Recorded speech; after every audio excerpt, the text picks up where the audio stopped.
Hi, welcome to my AP Macroeconomics last minute video.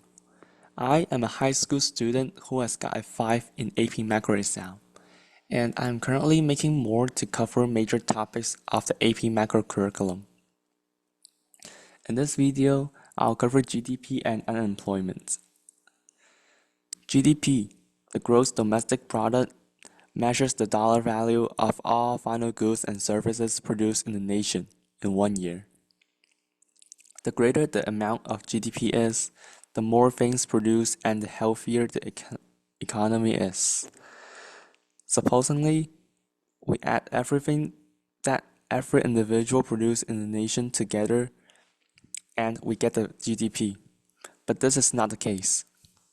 Sometimes the government doesn't know all the goods and services produced and they are unable to add them into the GDP.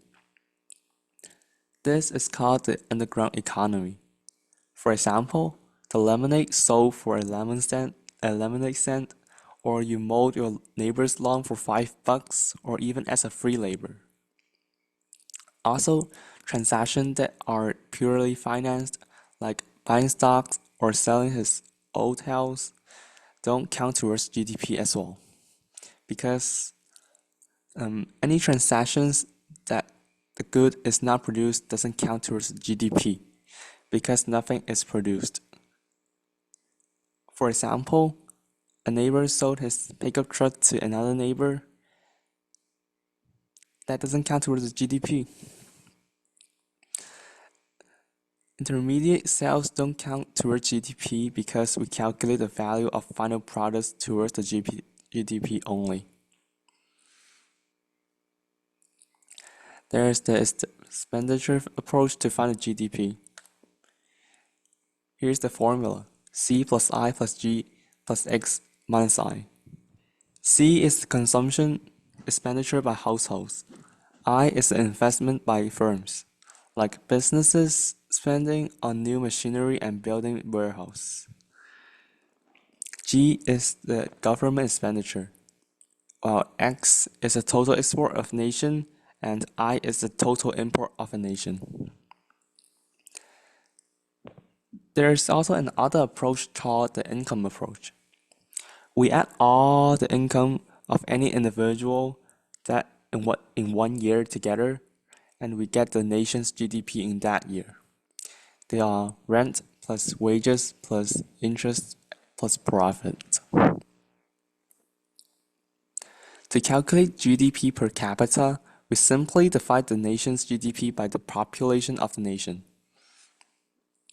We sometimes use GDP per capita over GDP because nations have drastically different population size. So using GDP to compare two nations is not feasible. For example, Singapore has a smaller GDP than China because Singapore is a much smaller country and has far less people than China. This comparison doesn't tell us anything useful. If we find their GDP per capita, we know Singapore has a greater GDP per capita than China. So we know that every individual in Singapore, on average, produces more goods and services than every individual in China. While we want to compare economic performance between 2 years, we use real GDP. Nominal GDP is a GDP calculated in the current prices and don't account for inflation, while real GDP is the GDP that is adjusted for inflation. They are expressed in unchanged dollars, and it's the best way to find out economic growth.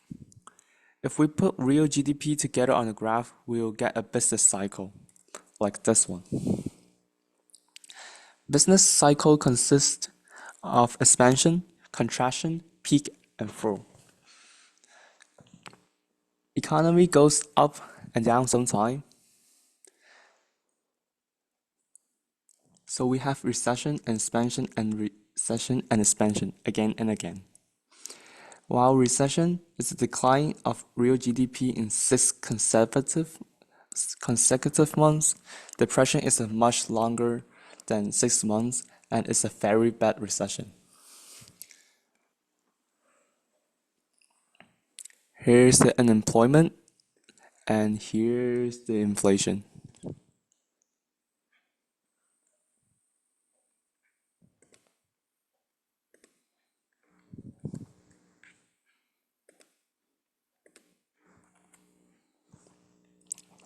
Unemployment means labor is not being used to its full potential.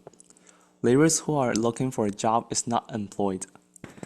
To find the unemployment rate, we divide all unemployed people by the labor force. Labor force is the amount of people who are 16 or above that are willing and able to work. So this doesn't count.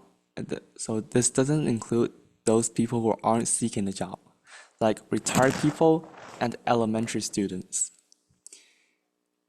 This type of people aren't unemployed because they either can't work or aren't looking for a job or they are just under 16. There are 5 types of unemployment: frictional unemployment, structural unemployment, seasonal unemployment, technological unemployment, and cyclical unemployment.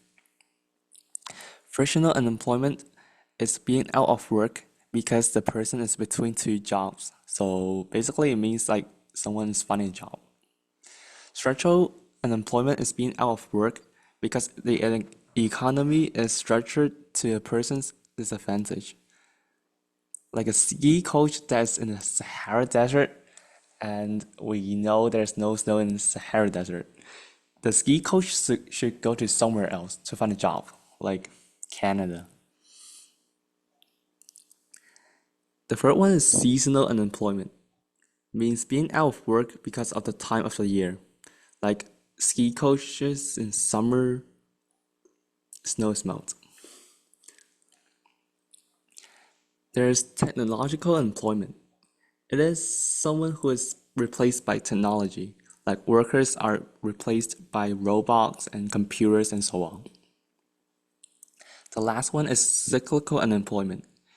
It is the loss of jobs by individuals during the recession and the corresponding slowdown in production.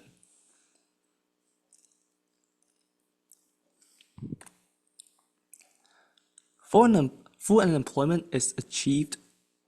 Full employment is achieved even if friction and structural employment are always present.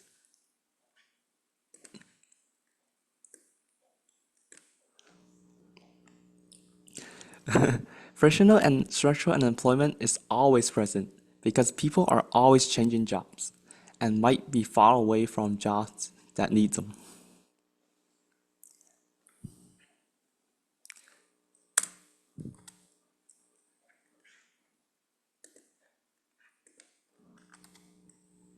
This is today's video, and we will talk about GDP and talk about inflation in the next video. Thank you.